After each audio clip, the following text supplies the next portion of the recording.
Found out on WebMD that 60 to 70% of processed foods on the U.S. grocery shelves have genetically modified ingredients in them. And being a college student, it was interesting to hear because most of the foods we choose to eat, are cheap, quick, and easy to make, which are, processed foods. Genetically modified foods are being used to yield more crops and preserve the foods. They contain resistance to insects, weeds, viruses, fungi, bacteria, freezing temperatures, and even contain nutrition boosters.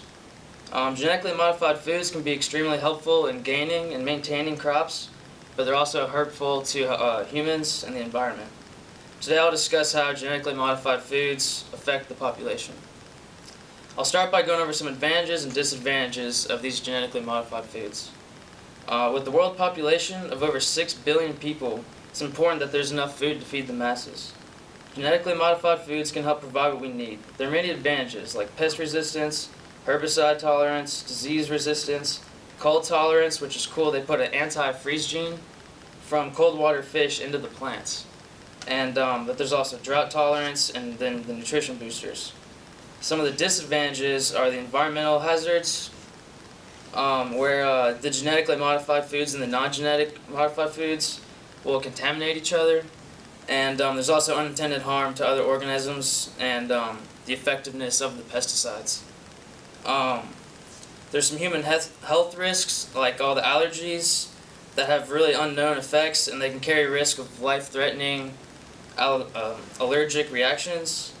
And along with the economic concerns, like the patent enforcement, where they make the farmers grow a certain type of seed, and they don't have any say on that. And another thing is that they can diversely change the nutrient content of a crop and ruin the fertilizer and soils.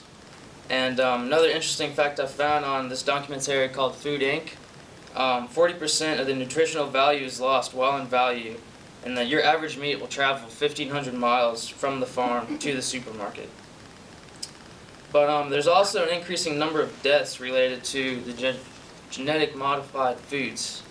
People who are eating them have higher chances of developing cancer, which is one of the reasons why cancer is the second leading cause of death. And I found out this dude named Anthony Wilson did a study, and he found out the overall age-adjusted cancer rates in the U.S. are 50% higher than Japan, who rarely uses the genetically modified foods. And these foods can also cause reproductive failures, infant mortality, liver, and other organ damage. There's also a huge recall on the ground beef with E. coli that got a lot of people sick, and this problem also spread with the runoff, and all the other surrounding plants got infected. And now they have the hamburgers that we're eating have filler with ammonia in it to help counteract that E. coli, which I thought was very strange and kind of gross. But, we as a population have ignored all the research in medicine. They found stuff, but everyone's just been ignoring it.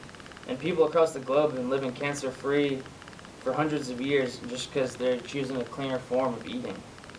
And there's a company called Monsanto's, and it's a multinational agricultural biotechnology corporation that patented this Roundup gene, and it's a Roundup-ready soybean, and they use a herbicide-tolerant crops that are engineered to enable crops to withstand doses of herbicides that would otherwise kill them, and they do this to help increase the sale of their herbicides.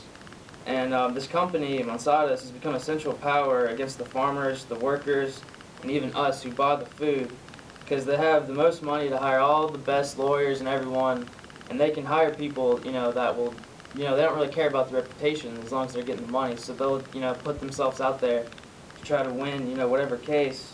And there's a guy, Clarence Thomas, and he was their attorney, and he won the majority opinion allowing the laws to prevent farmers from saving their own seeds, so they had to use the Roundup Ready seed.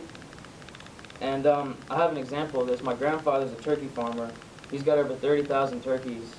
And the company requires him to give the turkey steroids. There's a guy that'll come out, and if he says the turkeys seem to be getting a disease, they'll put him on medication or steroids. And my grandpa disagrees with this, but he has to do it and follow the guidelines so he can keep his contract with the company. But today we've learned there are many reasons why people are using these genetically modified foods, but just as many reasons why people are against them. And genetically modified foods help supply the world with the preserved foods they need, but are they really worth it?